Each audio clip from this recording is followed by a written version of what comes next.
What is up, Moniece gang? Welcome back to the channel and welcome back to another video. If you are new here, hey, hello, how you doing?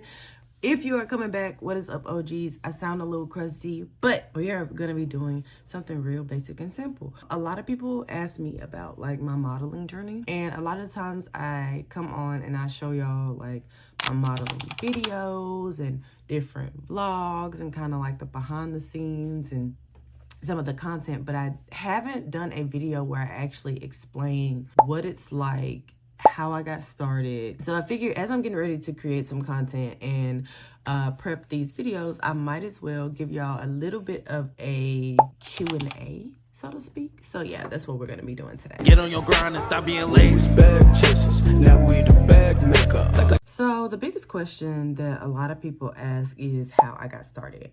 And honestly, the very first thing that I can remember about being technically like a model was when I was in my first pageant. It was a juniors pageant, but I think I had always wanted to model, but I kind of didn't know where to start, and no one really around me was doing it. So the first thing that came to my mind was I got requested to be a part of a pageant. I was a junior Miss Leading Lady, and I was at that time doing a lot of hosting and speaking, and there was a Miss Black Clarksville pageant. So I ended up trying out. I got to be a part of it. I walked in that pageant, and then from there a lot of people were like, oh, you have a really nice walk, you should look at getting into modeling. So that's where I guess my very first experience with modeling came from. And then from there, because I was a dancer, I ended up having one of my mom's friends who was a hairdresser had a show, and she was like, hey, I need some natural hair models for the show, would you be interested? And I was like, of course, because I wanted to be a model. So she ended up asking me, and it was a natural hair competition, and I ended up having to do like, it was like an African theme, and I had to do this dance in the show, and it worked out well because I was already a dancer. I was in college at the time, and so she made like my skirt that I was performing in, she made it out of hair, and she did my hair. And so I not only got to model for her, but I got to perform for her. And so that was a really big thing for me, because it was like, oh, okay, cool, this is really exciting. And then from there, I was in a few shows in college. So when I was in college, I was a part of different organizations. One of them was called Sankofa, and we ended up putting on like different shows where we would come out and perform. Now, mind you, this was more on the dancing and theater side because I was a dance and theater major. But it got me in the door to being comfortable on stage and actually like building up a stage presence. And just as being a dancer, it was a little bit easier for me to, come out and do what I needed to do. Now, moving on from there, again, still in college, I saw that there was a model call on campus for an event. And so me and my husband actually auditioned for that event, and that was like another experience for me. So the main thing that got me started, of course, was the events happening on campus, but also making sure that I was searching the opportunities, because a lot of the time what happens is people want to start modeling, but they don't necessarily know where to start. So looking around for local boutiques, 9 times out of 10, a lot of them are going to be having events, or they're going to be having shows because they want to showcase their clothing. So communicating with local, boutiques, saying, hey, do you all put on model calls? I started searching the hashtag model call on Instagram in my area, and I just started going to anyone that I could go to. And so in doing that, that's what got me out in the open. And then I started doing a lot of photo shoots and TFP shoots when people were asking like, hey, I need a model, I want to try something different. I was like one of the first ones in the door to get started and to be there and to show up. And so in doing that as well, it helped to build my portfolio. This was kind of a little bit before I started like getting heavy into my content bag, but I always, every time I did a show or performance, I tried to make sure somebody was taking videos or taking pictures or something so that I can start building up a portfolio. So when people say, hey, have you modeled before? Do you have, photo experience? Do you have runway experience? I can say, yeah, I have. And this is my, credentials, essentially. Another thing that a lot of people ask is, where did I train? And to be completely honest, I didn't train under anybody. I've never had any, like, professional model training or anything like that. But what I did was I just started watching people. I would watch like the greats. Y'all know I used to love me some America's Next Top Model. I would just watch people who were in it. I would watch videos of models and runway like rehearsals and shows, and then I would literally go in my room and I would just practice. I practiced until I got comfortable walking around with heels, and it did help a little bit being a dancer because, in ballet you're always on your toes.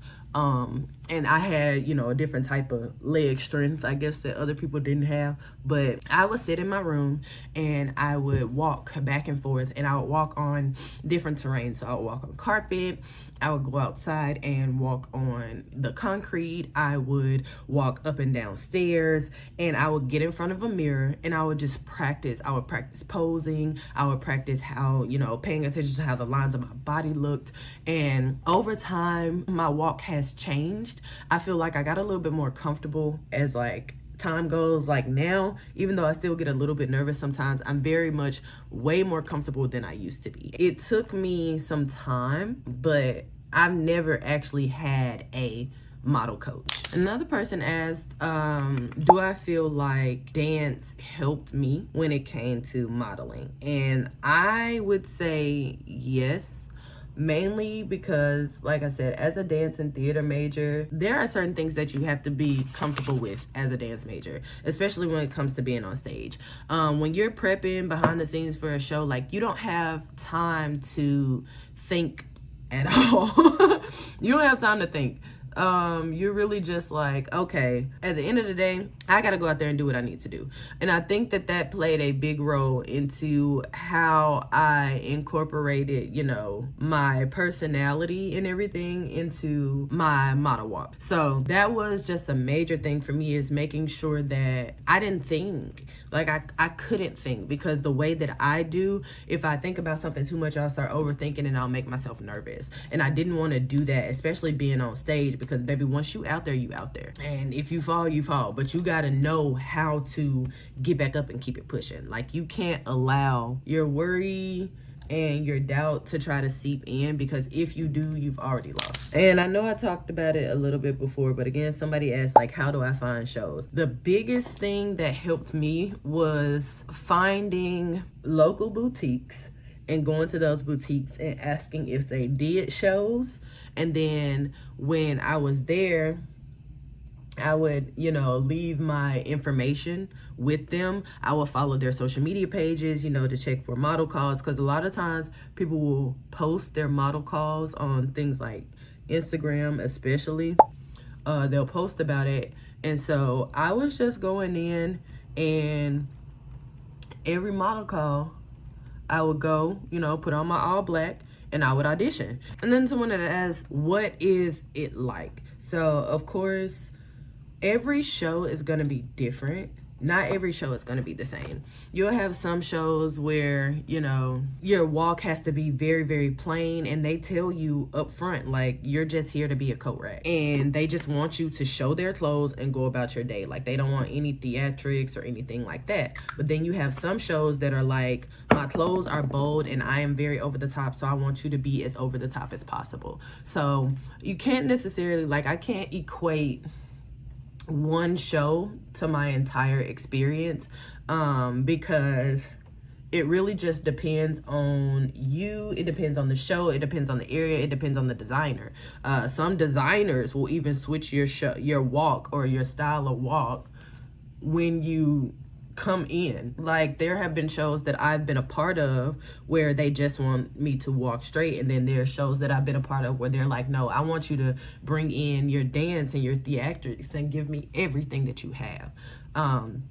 even when, because I had the, you know, opportunity to choreograph a show before, which I posted that video on my page. But when I had to choreograph that show, she was like, no, you are like a diva. And I want you to be able to incorporate the dance and different transitions and things like that. I want you to be able to incorporate that into the other people's walks. And so I was able to choreograph for the teens in the show.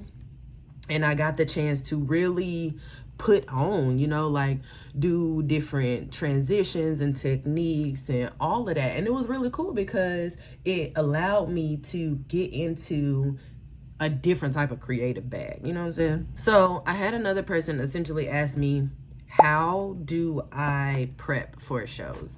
Anytime I'm gonna have a show, I always find something to keep me calm and relaxed as I'm getting ready. So 9 times out of 10, when you get approved to be a model in a show, you're gonna have rehearsals. Show up in rehearsal, you know, do everything that you need to do. But also, if you feel like you need more practice, work on it at home. Or if they have model trainers, like ask the trainer or the designer, like, hey, what is it that you want me to do and what is it that you want me to showcase? And then do that at home as well. Like, don't just let rehearsal be the only time that you're actually putting on and prepping for the show, because that's just like if your walk is, you know, fire and the designer is like, I want you to close out my show. But if the designer is like, I want you to close out the show, and you don't really know what poses and stuff you're gonna do, take the time that you need to. Again, at home, get in that mirror, learn your poses, learn the inner workings of your body. One thing that I learned about poses is do things that make you uncomfortable when you're practicing at home, because you don't necessarily know what type of angles and things that you can do for your body unless you are pushing yourself past your limits. So doing different poses and going outside of the box when you're at home, so that you can get accustomed to how certain things feel in your body, so that when it comes time for you to get onto stage and they're asking you to do these poses that would make you feel a little bit weird, you don't look or you don't feel awkward. Because when you feel awkward and weird, it's going to show either in your body or on your face. Another thing I get asked a lot is like, what happens when you don't get picked for a designer? It's common. It happens. Sometimes you don't get picked. Sometimes you only walk once. Sometimes you have to walk for every designer in the show. Every show is going to be different. I would say if you don't get picked for a designer, try your best not to take it to heart, because at the end of the day, you know, some designers are only looking for certain things. Like some designers only want tall people, or, you know, whatever. It doesn't always mean that your walk is bad. Sometimes it just means, you know, they're looking for something that's not in you right now, and that's absolutely okay. It's just a part of the industry. And if I didn't get it, of course, it hurt my feelings, but that just means, okay, more practice, because you can keep going and going and you're going to keep trying, and eventually you're going to start getting noticed, especially if you're actually working on your craft. A lot of people who want to model don't necessarily work on their craft. They think they can just go in, you know, and just start. But walking around in heels and then modeling in heels is two completely different things. Now, getting into just the breakdown of like model life, you do have like responsibility. So just, I guess, basic etiquette that I had to learn specifically is, for one, understanding what your model basics are. Your model basics is black. You need to have on all black, whether that's, you know, just black leggings or black workout pants, and a black tank top or black sports bra or whatever to have you. But you need to be wearing your all black. Then you also need to make sure that you have heels that are at least 3 inches or higher. I would say always have a pair of like plain black stiletto shoes, because most people want to see you walking in like heels, and then depending on the designer, baby, you could be wearing something crazy. You never know. So you need to be comfortable walking in anything of 3 inches and up. And normally, depending on your hair type, some people wear their hair pulled back in like a ponytail. I have a fro. So 9 times out of 10, I usually always try to wear my fro when it comes to model calls. And the reason I do that is because, for one, as y'all know, I am always changing my hair color. So anytime that I have a color, I want them to be able to see the color that I'm wearing in my hair at that time. But also, my hair is very big when I wear it out. And I want to show them like, hey, I can do different stuff. Like, I can braid my hair, I can twist my hair, but I usually let them know in the beginning, this is my hair, this is the size of my hair, because I've had it to where I did a show and my hair was kind of like pulled back or in some braids or something. I did a model call, and then when I came back, the designer was like shocked because she had me in like a hat, I believe, and I had on, like, she wanted something on my head and my fro was out. And so that's a big thing. It works best if you already have like a model, like your comp card, because your comp card has your information. It has your hair color, your eye color, your height, all of that. But it also has a few different pictures of you, so it shows different styles and stuff like that. But for me personally, that's something that I do. You don't necessarily have to do it. It's not like a requirement, you know what I'm saying? It's just something that I do for myself. And so in model calls, you'll go in, 9 out of 10, you're gonna get a number. They're gonna make you fill out a sheet of paper with your information on it. Once you fill out that information, they're going to reach out to you to determine whether you made it or not. And usually when you come in, they'll have you come in, you'll do your walk. So normally when you do your walk, you go first walk and a personal walk. That's what a lot of them do. Some people just want you to do one straight walk, but you go in, walk straight down, hit probably 2 to 3 poses. Make sure you hold your pose for at least 3 seconds, because there's always a photographer at the end of the runway. So you want to make sure that you are getting your pictures, because your pictures are what's going to help you to build your runway portfolio so that you can get more shows. So make sure that you are staying still long enough for them to get your pictures done. And once you're done, you know, you go back and you walk back out. A few things I would say is, as far as model calls go, like I said, wear your basics and have your shoes. You want to bring in maybe like a bottle of water and like some small fruit or whatever if they're not serving refreshments there. I would not eat a lot before going out and walking, because for one, you could be bloated and all of that, and you don't want to be dealing with that when you're trying to model for somebody. So moving on from model calls to model fittings. Once you get approved to be in the show, you're going to have a fitting with your designer. Normally, you do not choose who you get to walk for. That's a common thing in modeling. You don't get to pick who your designer is. You don't get to pick and choose what you want to wear. So you just have to be prepared for whatever they put you in.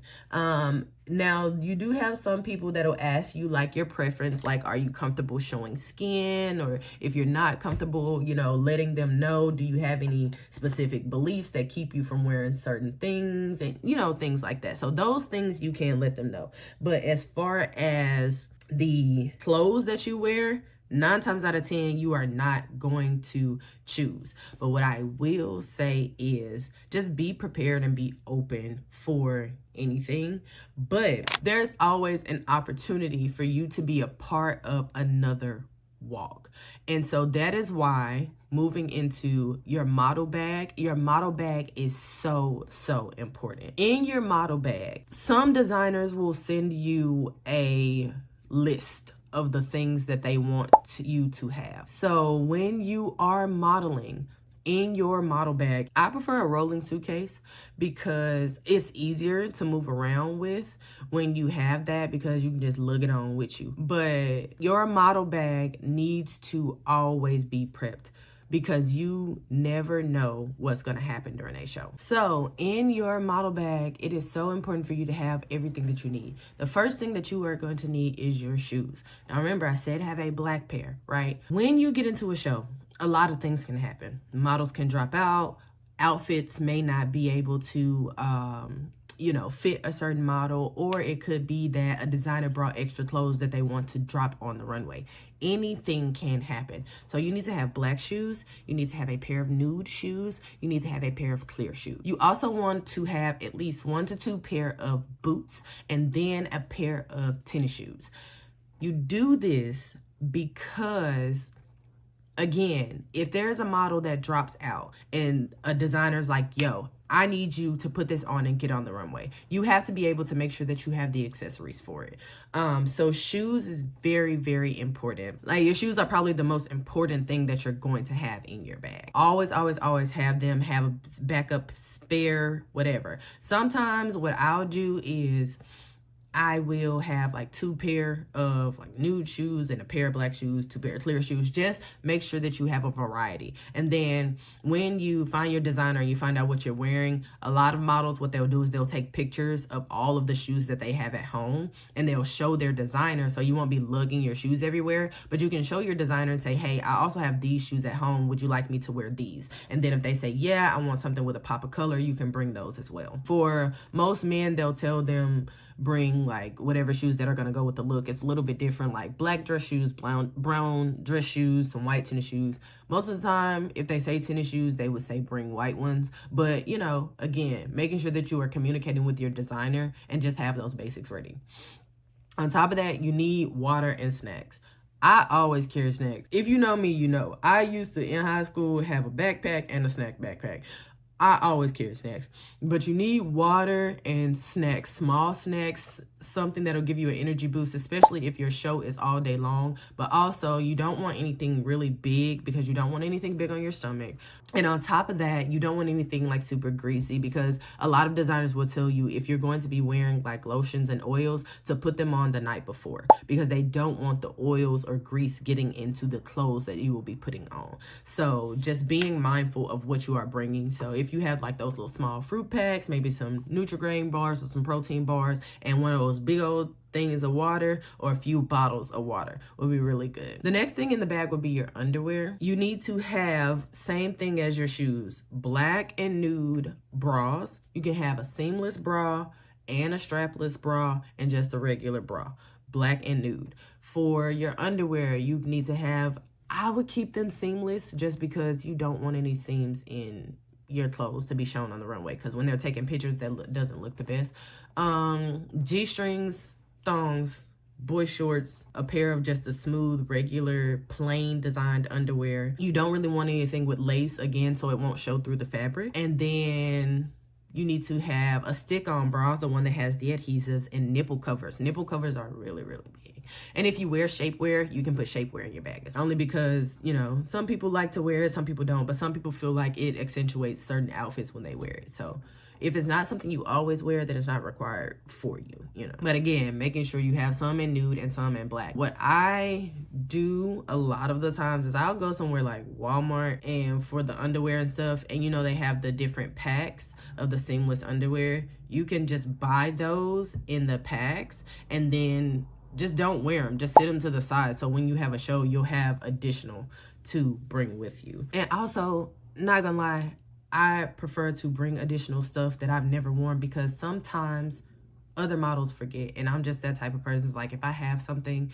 you know, you can have it, but I'm not giving nobody my undergarments.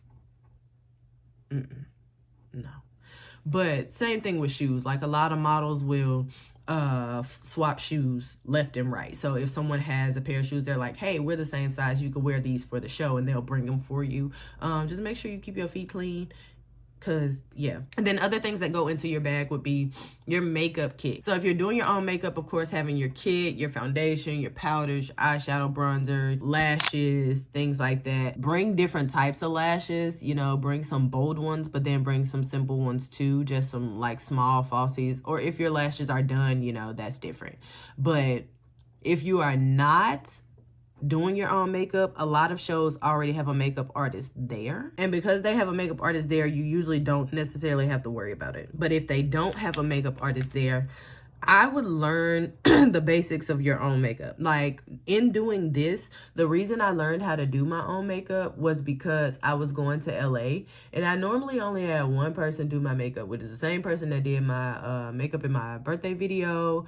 And y'all already know she's gonna be linked below. But I never did my own makeup before. I didn't know how. As much as I would do would be some lashes and some lip gloss. But because I had to go walk in LA, I had to learn how to do it. just in case, the makeup artists were too busy or I didn't get there early enough, because it was a lot of people out there and I just didn't want to be walking on stage and I was not fully, prepared or at my best. But yeah, so making sure that you have your makeup stuff done. And then for your hair, it does depend a little bit on the designer, because some designers will tell you to wear a certain hairstyle, and usually this is information that you will get before the show. Like if y'all have a group, like I know a couple of shows that I've been in, they had like either Facebook groups or text message groups, or they send you emails. And in the email, it'll tell you the designers that you're walking for, and it'll tell you how they want your hair to be and what they want you to bring. So you're gonna know ahead of time what your hair is gonna look like. But then a lot of shows, especially bigger shows, they have makeup artists and hairdressers there. And because they have those people there, you just have to come prepped and ready. So whatever they tell you to bring and whatever they tell you to put on, like if your designer is gonna be having a hairdresser braid your hair down, right? Make sure you come with your hair washed and blown out. Just the simple things. But you'll, again, figure that out ahead of time. But I'll also always say, like, bring bobby pins, bring some hair ties, bring some hairspray. Some people bring, like, flat irons and curling irons. I don't really bring those because I never really use them for my hair. So... but that's, again, just a personal thing. But bringing flat irons, bringing curling irons, bringing bobby pins, hairspray, bringing a comb and a brush, just so you can have that. Specifically for ladies, like gel and all of that. But you need to have a changing scarf.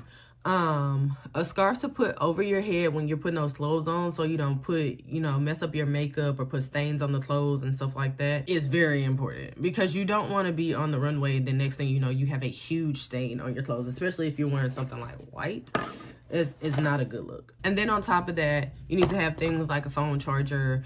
Again, with your comp cards, have some comp cards in your bag. I would always have like a different outfit too. A lot of times some people do like after parties at their shows, so you want to make sure you have a outfit for any type of after party that you would be going to. Make sure that you bring something to do, because it can take a long time. If you're like me, I am a reader. I'm always gonna have a book in my bag, and I'm also gonna have my iPad in my bag, so that I can have something to do. Make sure that you have again, a portable phone charger or one of those big battery packs, because sometimes you might be in a place where they don't have the plug-ins, so you'll need to have those.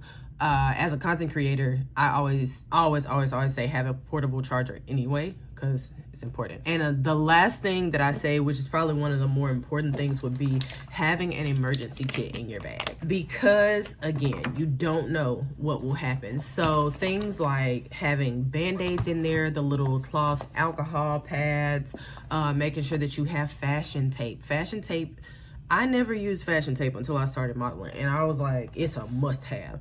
But making sure you have your fashion tape, making sure you have any feminine hygiene products, so pads. Tampons are more important than anything. Like what I do, I have this cute little pink mesh bag, and I take like 10 tampons and like 3 pads, and I stick them all in there, tie it up, and put it into my bag. Again, because I'm thinking about other people as well. Like somebody might come on during the show and forget, so just having those on standby, I feel like, is very important.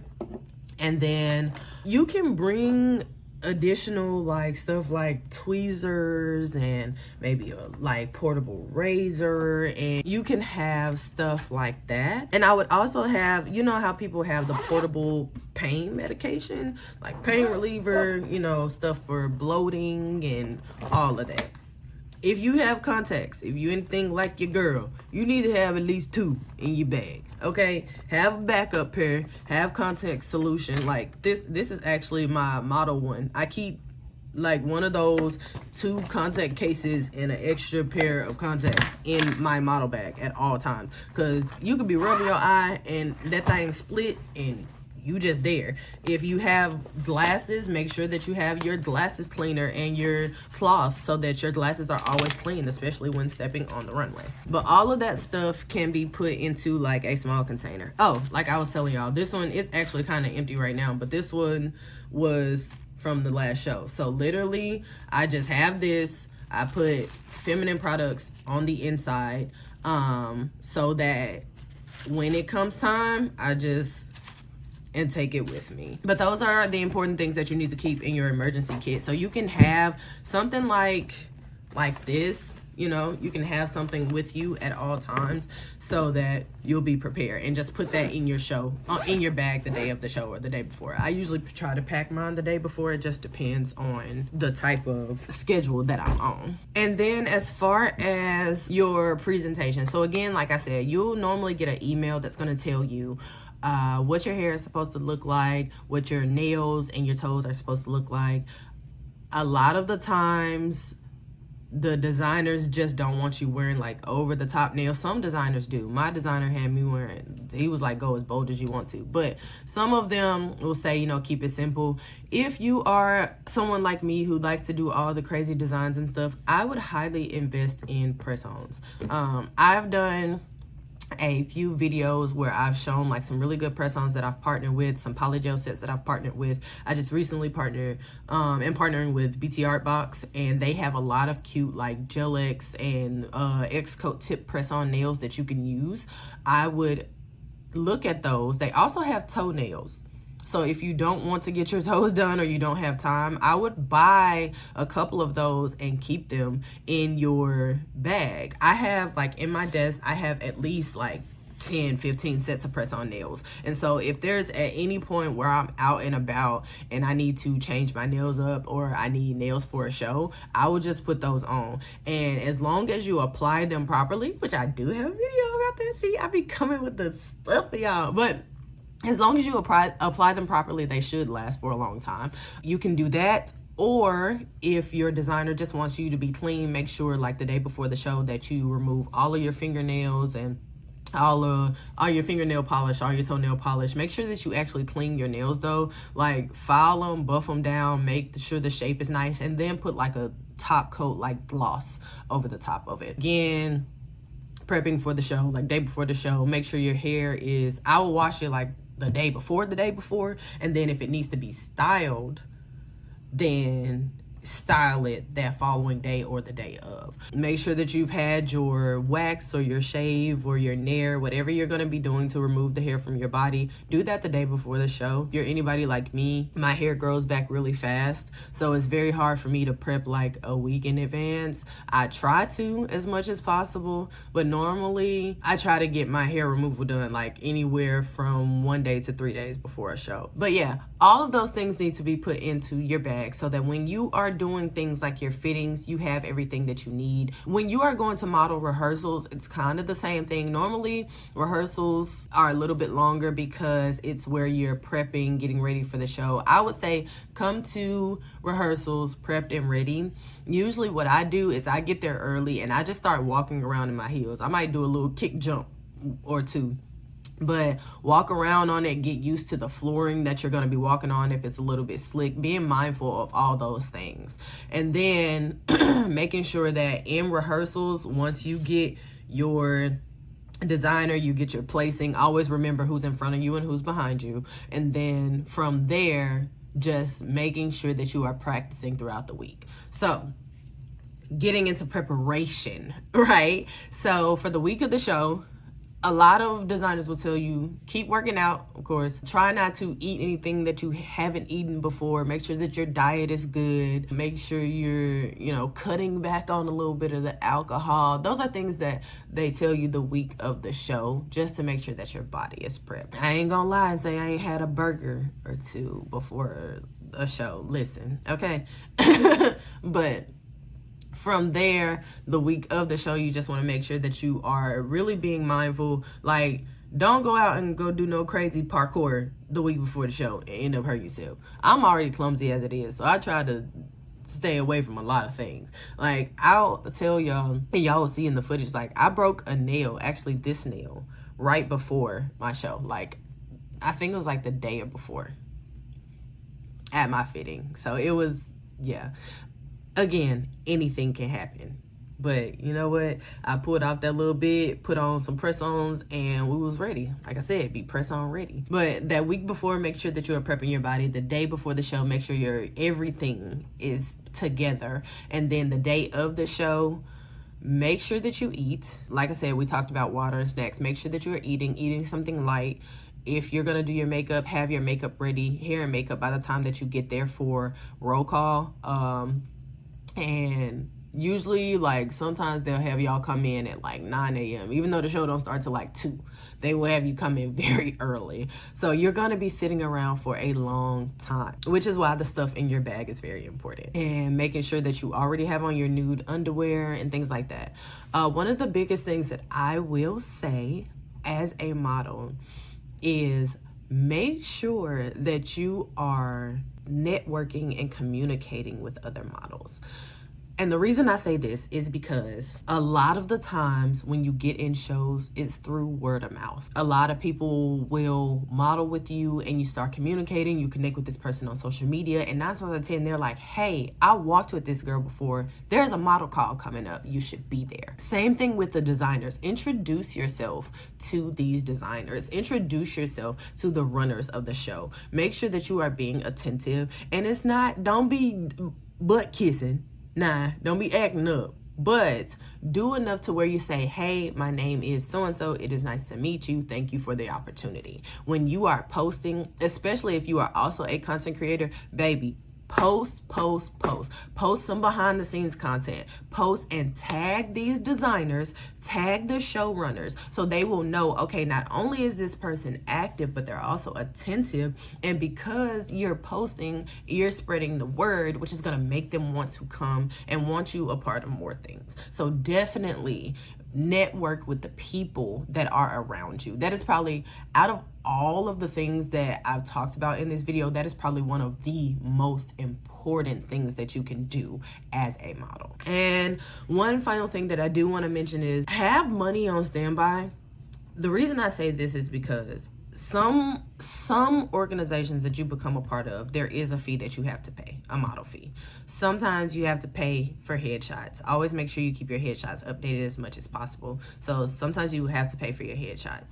And then sometimes there are videographers and photographers that are there, and 9 times out of 10, they may offer a discount for the models and the people's pictures that they took. But some people, most of them, a lot of them be like, here is, it's yours, it's free, just make sure you tag me when you post them. But a lot of people will say, hey, there is a small fee. So just making sure that you have additional money on standby just in case you want to buy some of your pictures or buy some of your videos for the show.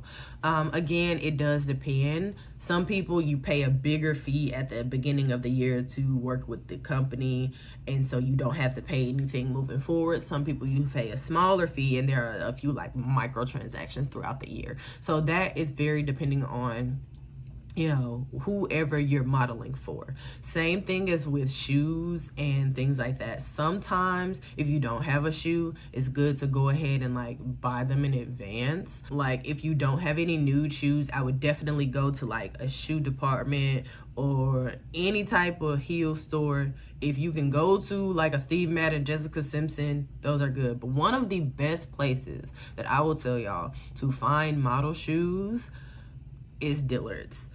I absolutely love me some Dillard's, y'all. Listen, I love Dillard's, but the reason I love Dillard's is because they usually have a pretty good variety of shoes that you can find. And they're always going to have some Jessicas in that store. But the best part about it is, for me personally, as a taller model who also has a bigger foot, I wear a size 10. 9 times out of 10, I can go into Dillard's and find a shoe in my size. So look, shouts out to them. No, this is not sponsored by them, but shouts out to them because they are the reason that I have so many of the shoes that I have. But yeah, other than that, I would say y'all just have fun. Network and communicate with people. Make your memories. I have met so many girls in like this journey of modeling that I've connected with and grown like friendships and relationships with just by being in shows with them. So you can build a positive community around yourself if you connect right. So yeah, that's really like all of the spiel that I have as far as this goes. If I missed any questions or there's something that you want me to answer that I did not answer, comment below and let me know. And then of course, if you like the video, if I gave you some good tips, then like the video. If you got something to say, drop it down below in the comments. Hey, anyway, and if you want to see more, then subscribe and hit my notification bell like that so you can catch up on every time that your girl posts. If you want to see my modeling content, I have a full modeling playlist, okay? A full playlist, so you won't be missing out on anything. I hope to do more videos like this for y'all soon, but it is really just up to y'all. Whatever you want to know about it, whatever you want to find about the journey. My journey has been a long time, but it's been up and down, off and on. But this year I've really been taking it more serious, so I'm very excited about where I'm going with this. But I just really wanted to make this video not only a vlog but a little bit of a Q&A because of the fact that so many people ask me questions about different things that come to it. So shouts out to y'all. I love y'all. Thank y'all for watching, and I will catch y'all in the next video. Yeah, yeah, yeah, yeah.